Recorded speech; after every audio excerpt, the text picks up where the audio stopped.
coach is Rick Stewart with allaccesscoaching.com. Make sure you hit the like and subscribe button down below so we can let you know when new content's been uploaded. So now when we get into balanced versus unbalanced formations, it can be a little tricky for the quarterback first time seeing it. I know I had some trouble myself, but it simply just comes down to looking at your nub side first. You want to count your nub side, start there. If you have more than a 3 count, just keep it to your heavy side or the overload side, whatever your formation may be. Just keep it to your unbalanced side. If we're balanced, get your count up both sides, and then we can now look into and identify start techniques and leverage angles. All right, like I said earlier, we'll always start from the first level, working all the way to the third. Okay. And that just becomes on. If we get a shade against a 4-3 defense, we want to attack that shade as much as possible. Okay. If we get 2 2s and a high backer, everything's pretty base, we're good to go either way. All right. In a 50 defense, we're getting an indication that the defense is squeezing, right, or slanting from one side. We kind of want to attack that slant or the angle side with certain plays, and they attack the slant side with certain plays. So those are different ways to identify just leverage and defensive techniques inside that the quarterback can use to just simply get off easy checks. And then lastly, he needs to set the scheme. Okay. So if we somehow get a 2 count on the nub side, all right, we can load it there. All right. Or if we get a 3 count on the nub side, but we get a shade and we want to attack the shade because the safety's playing over to our heavy side. All right. We can arc the scheme there and attack and run inside veer to the nub side. All right. Also, along with setting the scheme comes with flipping the play over. All right. Which way do I want to go with this play? If I just come in there and I get in the huddle, I'd say, all right, we're going to go right veer. Okay. We walk up to the line of scrimmage. We need to know, all right, which side is the best play to run this play. Like I've said earlier, you can attack. We want to attack that shade as much as possible. Or, if we're getting a 50 squeeze slant and angle side, we want to hit that angle side if we can. This page here with the defense techniques, just something very helpful for our guys, especially our younger QBs, our freshmen that we have coming in, even the younger guys we have that might be, lower on the depth chart or whatnot. This just helps them train their eyes when they're looking up front. All right. Realizing what a 0 is, realizing what a shade is, where a 2-eye would line up, a 2, 3, a 4-eye, 4, 5. And the different one here is once you get on the tight end, extra tackle guy, 7, 6, 9, and knowing kind of where our count starts at, all right, based upon these techniques, or what techniques we want to stay away from in certain plays, things like that. And then also your backer leverage here. So you're working out a 0 Mike here, right head up over the center. And then Mike can get sometimes play 10. Okay. In 50, we should have 2 20 backers here. If that 20 backer starts working out to a 30 or 40, all right, we might be in some kind of trouble here. The defense may be tipping their hand a little bit as to what they're trying to do there. All right, so this just knowing these basic techniques and get leverage angles of the court or linebackers and where their alignments are is super helpful for us in our system. I think that's kind of where I made a living when I was a player, is just knowing where everybody was. All right, so we covered all the defensive techniques here. That's going to be key for us as quarterbacks, knowing these techniques. We have to know these inside out. That way, when we get up to the line of scrimmage, we can quickly identify, all right, shade 3, or I got 2 eyes, right? Now I'm looking at the backers, 0, 10, 20, 40, 30. Where's he at? All right.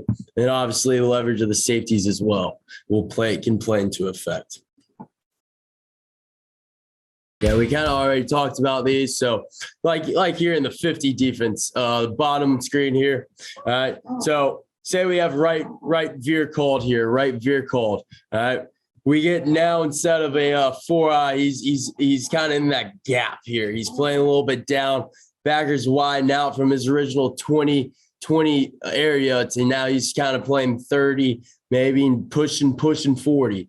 All right. So you kind of, when we start seeing these as quarterbacks, you know kind of what's coming at you. You have a good sense of what's coming at you. All right. So if that backer starts wide and that 4 and 9 start tighten down, chances are that's going to be our angle side. All right. So if we just wanted to inside veer our tackle, right, we wanted to bring our guard down with our center here, help the nose, right, and inside release our tackle, we're going to get out leveraged, all right, by that 30 backer here in the 50 defense.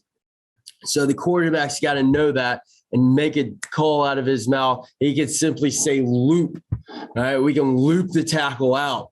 Therefore, now we can kind of regain that leverage back on that 30 backer. Or he could simply just flip the play over. Hey, I don't like this look. I'm going to go over to the other side. A little bit more natural looking for me, which is simply okay. That's perfectly fine. And you can run it and you can live to see another day out of it.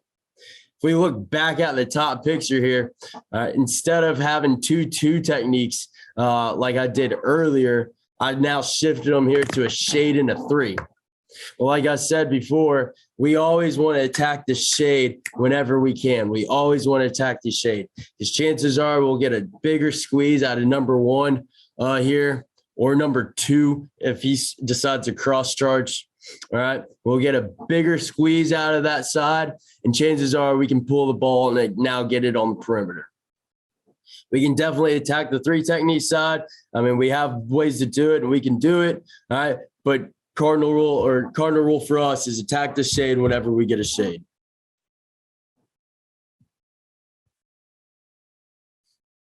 All right, looking at the split defense. So our safety is trying to cheat to one side or the other.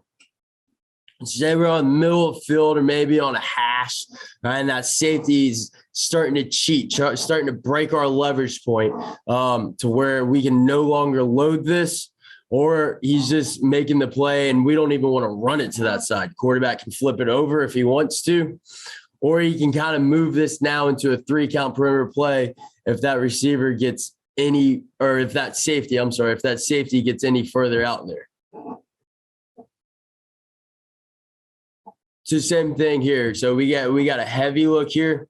All right, so we got a heavy look here. So we got a 3 technique. So if we get a 3 technique with a 0 safety, all right, 1 high 0 safety playing over the ball, all right, and we got a heavy look here, we can be fine, all right, to run the ball to our heavy side. Now let's say this free safety starts cheating outside into that B gap area. If he gets any wider than the A gap, that was kind of our little rule. If he gets any wider than the A gap, we want to start looking to get plays run to the backside. Okay.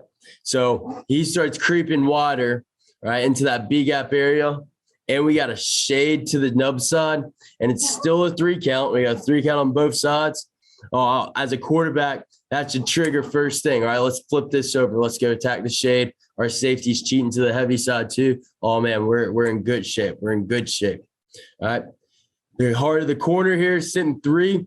All right, that may cause a little bit of issues with our A, as it's just going to be a harder arc block. All right, that's all it's going to be. So, and this top picture here, if this corner really supports the run as our left A back here arcs out as he releases flat down the line of scrimmage. If he comes within a 3-yard window of that line of scrimmage, all right, for us, it's automatic kick out. If he's sitting there, kind of sitting there, just reading it, all right, just reading that A back as he releases, not really kind of filling, not a hard support guy, all right, he'll continue to cast his arc out and get leverage. He has all the way until the bottom of the numbers on either side to get leverage. All right, let's look at the bottom picture here with the 50 defense to a heavy look. So that backer is now almost stacked. So then we look at our nub side first, we got a 3 count. All right, we're perfectly fine there. But that backer now, he's getting real stacked over that 4 eye there. all right, that's going to cause some issues for us. So if we have the play called to the nub side and that backer is almost stacking this 4-eye here, as a quarterback, you can either A, flip it over, or B, make a call, all right, whatever you guys' tags are, all right, or however you want to get it done, all right. We usually kind of loop the tackle out, and that way we can get that leverage point back on our side in our favor. So if that backer starts stacking, all right, chances are they're coming hard from that nub side, and that backer's ready to hit that C gap and hit the quarterback in the mouth. So if, as a quarterback, you always want to make sure that you're protected in some way, shape, or form in this offense. Because believe me, Sundays are a little rough if you get hit one too many times around here. All right, same thing with a split front now. So instead of having a nice 2 count like we did earlier, we now have a 3 count here, now creating a 3 count for us. So that's just a little trick right there, a little play with your eyes, just a subtle change in your count, all right? Can you identify that? So would you still walk up here and say load, load, load, load, all right, when you have a 3 count here? Or would you know that as a quarterback, right, you got to be able to quickly identify where 1, 2, and 3 is, if there is a 3, right? Quickly identify where your count is and how it changed on you. Coaches, Rick Stewart with allaccesscoaching.com. I really hope this video helps make you a better coach. Make sure you hit the subscribe and like button down below so we can let you know when new content becomes available, because we're all about coaches helping coaches. And remember, coach, better today, never as good as tomorrow.